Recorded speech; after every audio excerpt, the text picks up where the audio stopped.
Assalamualaikum warahmatullahi wabarakatuh.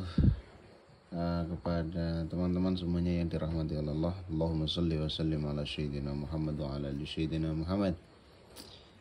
Oke, kali ini kita mau sedikit bahas tentang masalah toharoh ya, masih bagian sesuci.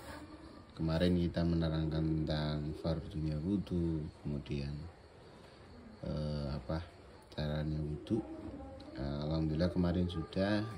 Kita loncat ke belakang lagi, pembagian tentang masalah air yang bisa kita gunakan untuk sesuci. Dalam kitab Ghayatul Takrib, masih dalam kitab Ghayatul Takrib ya. Nah, kita pakai rujukan kita kecil, insya Allah ini cukup untuk kehidupan kita. Jadi air yang digunakan untuk sesuci, baik itu berwudu maupun mandi, di sini terbagi menjadi 7 air. Satu yaitu air langit atau air hujan. Ini yang pertama. Yang kedua kemudian ada di sini air laut, wa ma'ul bahri, air laut. Yang ketiga ada wa ma'un nahri, air bengawan. Kemudian wa ma'ul bi'ri, di sini ada air sumberan. Tautuk nek cara bahasane wong Karangrau gitu. Kalau bahasa Indonesia ya mata air. Air mata air ini bisa digunakan. Bengawan, mata air, kemudian wa ma'ul ini air sumberan. Air sumur, wa ma'ul bi'ri air sumur, wa ma'un nari. Jadi baik air sumur, wa ma'ul lainnya air sumberan bisa kita gunakan untuk sesuci. Sumberan termasuk kali lah, kalen lah, secara bahasa Melayu kalen. Atau sungai.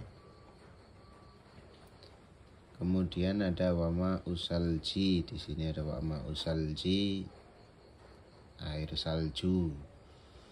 Bisa kita gunakan untuk sesuci kalau memang memungkinkan di sini, tapi nggak ada ya di Indonesia, jarang. Paling ada di Papua Nugini, itu di Gunung Jayawijaya, itu pun tinggal dikit. Yang terakhir wa ma'ul barodi, yaitu air embun, seperti itu. Jadi ada 7 air itu yang bisa kita gunakan. Ada air hujan, air laut, kemudian air sumur, air sumberan atau sungai, air bengawan, terus kemudian air salju, dan terakhir air embun. Kalau kita gunakan embun ya bisa. Suamiyahu ala arba'ati aqsamin. Jadi kemudian air dibagi menjadi 4 bagian. Tohirun mutahhir wa makruhin. Yang pertama yaitu air yang suci, mensucikan tapi tidak makruh. Wa huwal ma'ul mutlaq, yaitu air mutlak. Air mutlak itu seperti apa?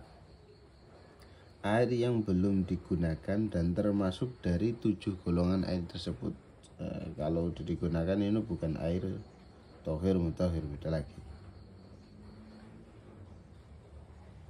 Yang kedua tohirun mutahhir makruhun. Yang kedua air yang suci, mensucikan tapi makruh. Wa huwal ma'ul musammas wa tohiru. Di sini mohon maaf. Wa huwal ma'ul musammasu. Jadi air yang terkena panasnya matahari. Tapi perlu diketahui bahwa air yang suci, mensucikan tapi makruh, ketika terkena panasnya matahari dalam wadah logam.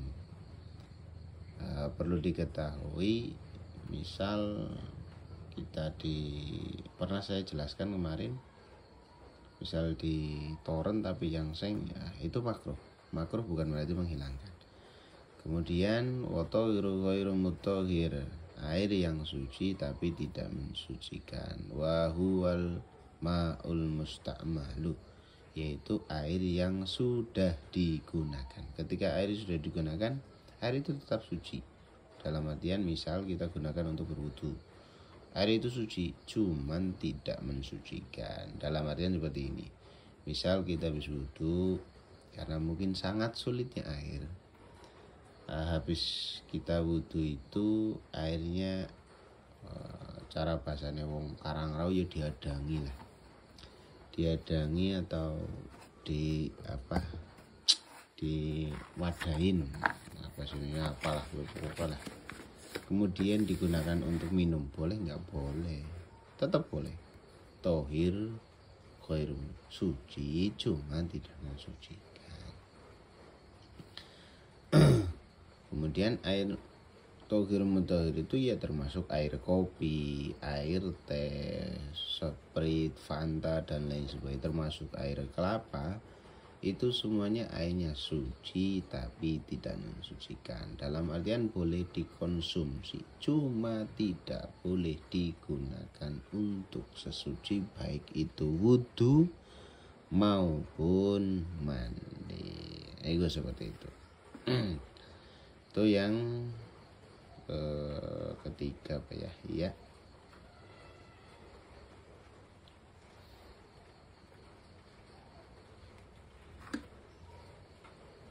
Yang ketiga kan tadi wa huwal ma'ul musta'mal.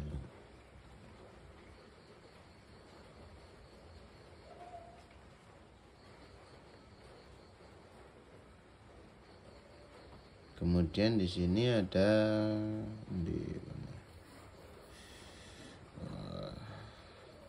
wal mutaghayyiru bima khalatahu minad dhahirin, dan termasuk air suci yang kemasukan sesuatu, akhirnya air itu rubah, maka air itu termasuk dari air yang suci tapi tidak, seperti contoh air kopi lah. Air kopi kan bukan berarti airnya tadinya tidak suci mensucikan, airnya suci itu mensucikan. Kemudian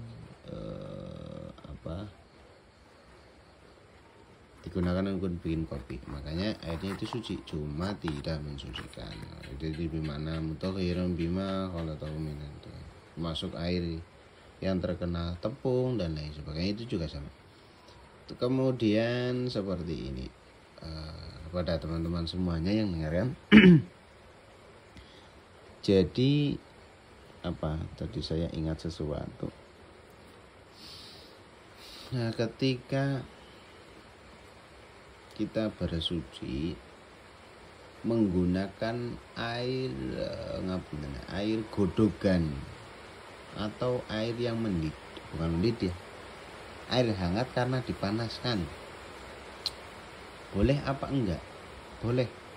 Kalau itu boleh, misal karena saking dinginnya hawa di daerah tersebut atau keadaan kita lagi dingin kurang sehat, kita berwudu atau sesuci menggunakan air hangat, boleh apa enggak? Boleh. Yang penting jangan dipanaskan dengan panasnya matahari, karena keterangan di kitab ini di fikih seperti itu. Adapun selain dipanaskan itu boleh, entah itu pakai kayu bakar, pakai kompor atau pakai gas sekalipun, boleh. Kemudian yang terakhir wa ma'un najisun wa huwa alladhi qalat fihi najasatu wa huwa dunal qullataini aw kana qullataini fatakhayyar. Yang keempat yaitu air najis. Air najis adalah air yang kemasukan di dalamnya najis dan air tersebut kurang dari 2 kola. Gambaran 2 kola ini untuk barometer 2 kola, untuk membarometer itu volume air 90 cm kali 90 cm. Ada yang bilang 60 cm, tapi kalau saya lebih aman ke angka 90. Volume airnya loh ya, maksudnya volume air. Contoh kita punya bak mandi, ukuran ini 100 atau 1 meter, dalamnya 1 meter, lebarnya 1 meter. Nah airnya itu full penuh, maka itu udah dihitung 2 kola. Ketika 2 kola kita wudhu boleh tangannya masuk, dikopok lah boleh, tapi kalau enggak tidak boleh. Kemudian perlu diketahui juga seperti ini, kalau air yang kurang dari 2 kolah tersebut terkena najis, apapun itu bentuk najisnya, maka air itu menjadi najis walaupun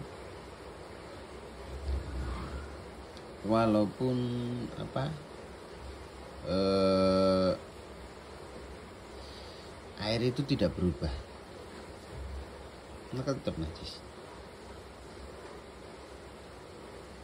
Bisa dipahami lah ya. Yang kedua, kecuali kalau air itu lebih dari 2 kolah.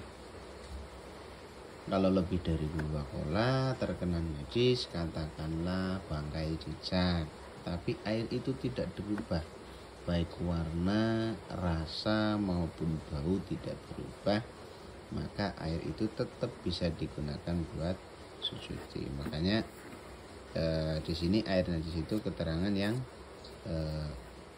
air yang terkena najis tapi kurang dari 2 kolah, atau air yang 2 kolah tapi berubah.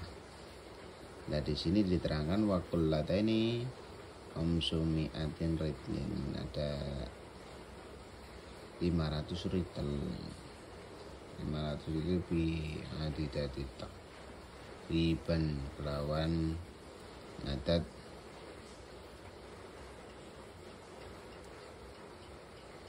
Baghdad, kalau bangsa Baghdad lawan bangsa Baghdad takriban biasa, kira-kira sing soheh ya. Jadi seperti itu sedikit kita menerangkan tentang masalah air. Semoga ada manfaat, ada kejelasan untuk kita bersama. Tidak kurang mohon maaf. Assalamualaikum warahmatullahi wabarakatuh.